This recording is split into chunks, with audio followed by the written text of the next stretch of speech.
నమస్కారం అండి అందరికీ. ఈరోజుటి మన కథ ఆడపడుచు. శ్రావణి పుట్టింటికెళ్ళి సంవత్సరం కావస్తుంది. తండ్రి పోయాక మళ్ళీ ఆ ఇంటి గడప తొక్కనే లేదు. 3 ఏళ్ల క్రితం తల్లి చనిపోవటంతో పుట్టింట్లో తనకున్న చనువు తగ్గిపోయినట్లయింది. తన తండ్రి ఉన్న కుశల ప్రశ్నలు అడిగేవరకే మాట్లాడగలదు. కానీ కూతురు అచ్చటా ముచ్చటా చూడగలిగేది తల్లి మాత్రమే. అలాంటి తల్లి దూరమైనప్పుడు పుట్టింటి ప్రతి ఆడపడుచు అణిగిమణిగి ఉండాల్సిందే. శ్రావణికి ఇలాంటి పరిస్థితే ఎదురయ్యింది.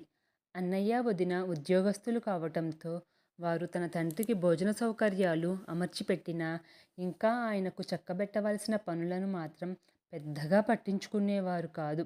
అయినా ఆయనెప్పుడూ ఎవ్వరి చేత ఏ పని చేయించుకోలేదు. పని అలవాటు లేకపోయినా అవసరం అలవాటు పడేలాగా చేస్తుంది. భార్య లేకపోయినా తన పనులు తాను కానిచ్చుకొని తన తండ్రి జ్ఞాపకార్థంగా ఉంచుకున్న చెక్క వాలు కుర్చీలో అలసటగా నడుం వాల్చి సేదతీరేవారు. భార్య మరణిస్తే భర్తకొచ్చే కష్టాన్ని కళ్ళారా చూసింది శ్రావణి.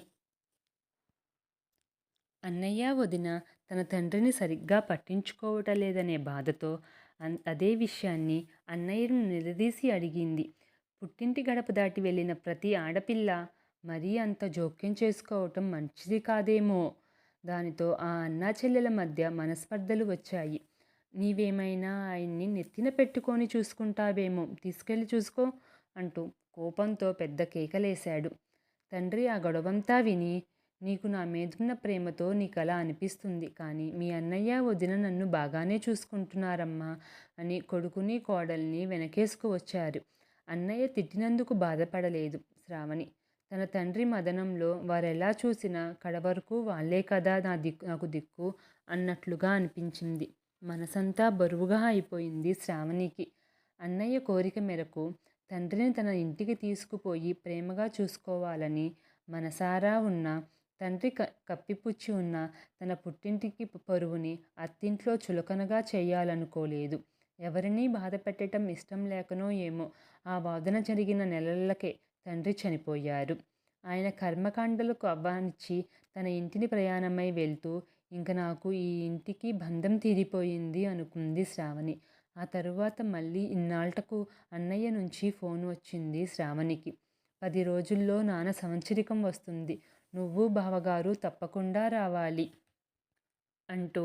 తల్లి తండ్రి లేని పుట్టిల్లు ఇక మనది కాదనుకున్న ప్రతి ఆడపిల్ల కాకితో కబురొచ్చినా అన్నీ మర్చిపోయి పరిగెత్తుకుని వాలిపోవాలనుకుంటుంది.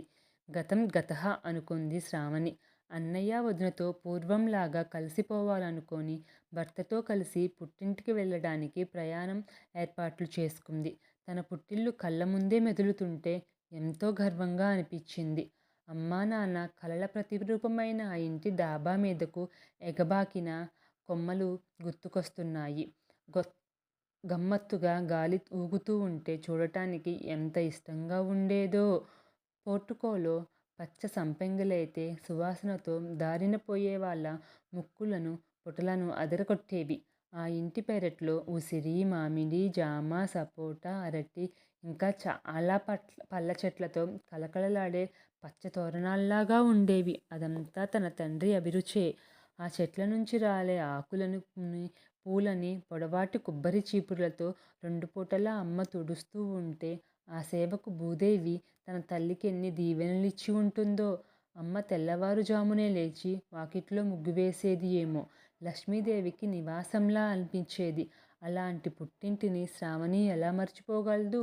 ఆ ఇంటి కోసం తన తల్లి తండ్రి పడిన శ్రమ గుర్తు చేసుకుంటే ఆ ఇంటిని ఎప్పుడు చూసుకుందామా అని అన్న తపన ఎక్కువయింది శ్రావణికి. అమ్మా నాన్న వాడిన వస్తువులను తనివితీరా చూసుకోవాలని ఎప్పుడో అమ్మ పట్టుకెళ్ళమని చెప్పిన అటక మీద ఉన్న ఇత్తడి సామానుతో పాటు వీలైతే నాన్న జ్ఞాపకార్థంగా ఆయన వాడిన చెక్క వాలు కుర్చీని తెచ్చుకోవాలని మనసులో అనుకుంది శ్రావణి ఎంతో అభిమానంతో. పుట్టింటికి వెళ్ళిన శ్రావణికి వెళ్ళగానే ఆ ఇంటి అరుగు మీద నాన్న కూర్చున్న వాలు కుర్చీ కనిపించలేదు. కనిపిస్తే తన తండ్రి పలకలించినట్లుగా ఫీల్ అయ్యేదేమో. ఆ అరుగంతా బోసిపోయినట్లుగా ఉంది. పెరట్లో చెట్లు, వీధిలో బోగన్విలియా అన్నీ కూడా తలల వరకు నరికివేసి ఉన్నాయి. ఆ ఇంటి పచ్చదనం అంతా హరించుకుపోయింది. అదేమిటి అలా ఎందుకు చేశారని అడిగితే, ఆ చెట్లు, ఆకులు, పూలు తుడవాలంటే ఆ ఇంట్లో పనిచేయటానికి ఎవ్వరూ రామంటున్నారు. అందుకే ఎందుకొచ్చిన గొడవని కొమ్మలన్నీ కట్ చేయించేశాను. ఎంతో రిలీఫ్‌గా మాట్లాడారు. ఆ సమాధానం విని తల తిరిగేసినట్లయింది శ్రావణికి. ఆ ఇంటికి కళాకాంతి లేకుండా చేసిన వారి మీద చిర్రెత్తుకొచ్చింది. తన్మయించుకొని మనసులోనే భారంగా నిట్టూరించి ముఖంపై రాని చిరునవ్వు పులుముకొని ఇంట్లోకి నడిచింది. ప్రయాణిక బడలిక వల్లనేమో కాసేపు అమ్మా నాన్న ఒడిన పందిరి మంచంపై పడుకొని వారి ఒడిలో పడుకొని జోలపాడించుకున్నట్లుగా అనుభూతి చెందాలనుకుంది. అటకపైకి తొంగి చూసి అమ్మ ఇస్తానన్న ఇత్తడి సామాన్ని కిందకి తీయాలనుకుంది.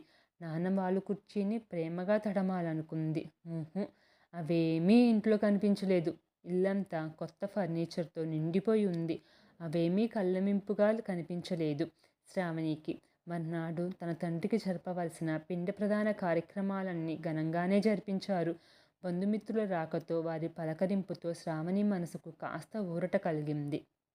ఆ సాయంత్రం ఊరు బయలుదేరుతూ తను దొంగాటలు, కోతికొమ్మచ్చలు ఆడుకున్న దొడ్డినంతా కలియ చూద్దామని వెళ్ళిన శ్రావణికి ఇంటి వెనుక భాగంలో పాడుబడ్ల సామాన్లు ఉండే రేకుల షెడ్డులో పడేసి కనిపించాయి. ఆ పందిరి మంచం, చెక్క వాలు కుర్చీ వాటిని చూడగానే శ్రావణి కళ్ళు తడి బారకుండా ఉండలేకపోయాయి. ఇత్తడి సామాన్లన్నీ కూడా ఏ షావుకారులకో బేరం పెట్టేసి ఉంటారని అర్థమయ్యింది. మరేమీ మాట్లాడకుండా తన ఇంటికి ప్రయాణమై వచ్చేసింది భారమైన మనసుతో. శ్రావణిలో ఏమో జ్ఞానోదయం అయిందో ఏమో, తను నోచుకోని అదృష్టాన్ని కనీసం తన భర్త కళ్ళల్లోనైనా కనిపించాలనుకుంది. ఇంటికి వస్తూనే అటక మీదెక్కిచ్చిన అత్తగారి వైలిన్, బోసానం పెట్ట, మామగారి చెక్క బట్టల స్టాండును కిందకు తీయించి మ్యూజియంలో వస్తువులంతా వాటికి పూర్వపు కళ వచ్చేలాగా శోభాయమానంగా తీర్చిదిద్దింది. ఇంట్లో పెద్దవాళ్ళు కనుమరుగైన వాళ్ళు వాడిన వస్తువుల్లో వారి ప్రతిబింబాలు ఎప్పుడూ కనిపిస్తూనే ఉంటాయని తెలిసొచ్చింది పుట్టింటికి వెళ్ళొచ్చిన శ్రావణికి. చనిపోయిన తన తల్లిదండ్రులకు ఈ విధంగా కూడా తన భార్య విలువ ఇస్తున్న ఆమె అంతరంగాన్ని ముచ్చటగా చూశాడు ఆమె భర్త. ఈ కథ పేరు ఆడపడుచు. ఈ కథ కనుక మీకు నచ్చినట్లయితే ప్లీజ్ ఒక లైక్ చేయండి. మన ఛానల్ని సబ్స్క్రైబ్ చేసుకోండి.